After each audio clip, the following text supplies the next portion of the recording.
May 4 ശനിയാഴ്ച, ഈസ്റ്ററിൻ്റെ 5-ാം ആഴ്ച. യോഹന്നാൻ 15-ാം അധ്യായം 18 മുതൽ 21 വരെ വാക്യങ്ങൾ.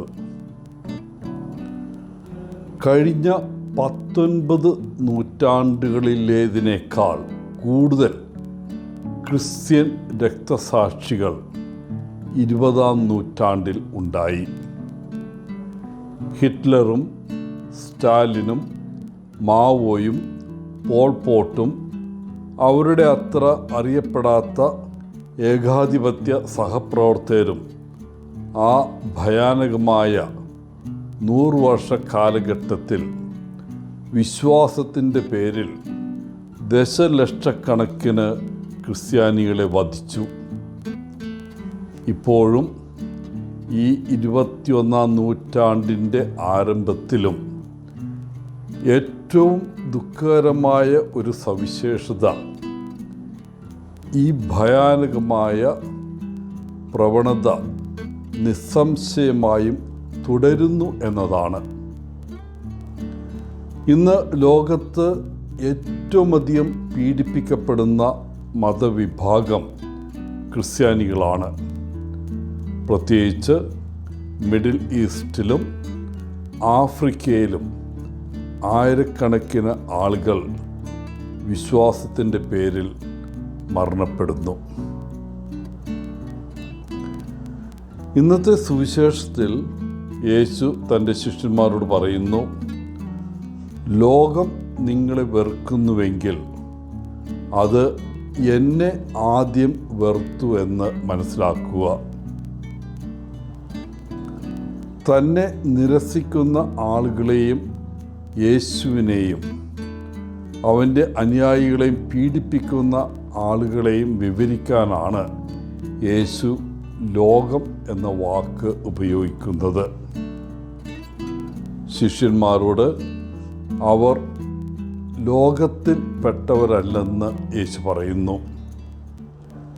ഫരിസേയരുടെ ലോകത്തിൽ പെട്ടവരല്ലാത്തതിനാൽ മിക്കവാറും ലോകം അവരെ വെറുക്കും. പകരം തന്നെയും തൻ്റെ മാതൃകയെയും പിന്തുടരാൻ യേശു ശിഷ്യന്മാരെ ലോകത്തിൽ നിന്ന് തിരഞ്ഞെടുത്തിരിക്കുന്നു. യേശുവിനെ അനുഗമിക്കുന്ന പാത ദുഷ്കരമായ ഒന്നാണ്. അവനെ യഥാർത്ഥമായി അനുഗമിക്കാൻ നാം തയ്യാറാണോ? യേശുവിൻ്റെ പഠിപ്പിക്കലുകൾക്ക് അധരസേവനം നൽകുന്നതിനേക്കാൾ കൂടുതലായി ബോധപൂർവം യേശുവിനെ അനുഗമിക്കാൻ തീരുമാനിക്കുകയാണെങ്കിൽ നമുക്ക് ബുദ്ധിമുട്ടുള്ള തിരഞ്ഞെടുപ്പുകൾ നടത്തേണ്ടി വന്നേക്കാം. ആ പ്രക്രിയയിൽ നമ്മുടെ ജീവിതത്തിൽ നിന്ന് ചില ആളുകളെ നാം അകറ്റി നിർത്തേണ്ടി വരും. യേശുവിനെ അനുഗമിക്കുന്നത് വളരെ റൊമാൻറ്റിക്കും വിശുദ്ധമായി തോന്നുന്നുവെങ്കിലും യേശുവിനെ അനുഗമിക്കുന്നത് ചിലപ്പോൾ ബുദ്ധിമുട്ടുള്ള ഒരു യാത്ര ആയിരിക്കും. നാം പൂർണ്ണ ഹൃദയത്തോടെ യേശുവിനെ അനുഗമിക്കാൻ തീരുമാനിക്കുകയാണെങ്കിൽ മിക്കവാറും നമുക്കും തിരസ്കരണമോ ഒരുപക്ഷെ വെറുപ്പോ മറ്റുള്ളവരിൽ നിന്ന് അനുഭവപ്പെടും. യേശു തൻ്റെ സമൂഹത്തിലെ സാംസ്കാരിക അല്ലെങ്കിൽ സമൂഹത്തിനോടൊപ്പം നടക്കാത്ത ഒരാളായിരുന്നു. ആൾക്കൂട്ടത്തെക്കാൾ യേശുവിനെ അനുഗമിക്കാൻ നാം തയ്യാറായാൽ നമ്മുടെ വിശ്വാസങ്ങളിലും തിരഞ്ഞെടുപ്പുകളിലും ഇന്നത്തെ ലോക രീതിക്കെതിരായിട്ട് നീങ്ങുവാൻ നാം തയ്യാറാകണം. യഥാർത്ഥത്തിൽ സ്നേഹവും ദയയും ഉള്ളത് ചെയ്യാനുള്ള തിരഞ്ഞെടുപ്പുകൾ നടത്തുകയാണെങ്കിൽ കോപം, തിരസ്കരണം അല്ലെങ്കിൽ അന്യവൽക്കരണം എന്നിവ കൈകാര്യം ചെയ്യാൻ നാം തയ്യാറാകണം.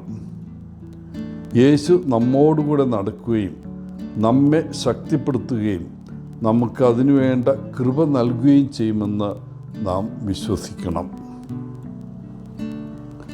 പ്രിയപ്പെട്ടവരെ, ലോകം ജീവിക്കാൻ എളുപ്പമുള്ള ഒരു സ്ഥലമല്ല. ഓരോ ദിവസവും വ്യത്യസ്തമായ തിരഞ്ഞെടുപ്പുകൾ നടത്തുവാനുള്ള അവസരം നമുക്കുണ്ട്.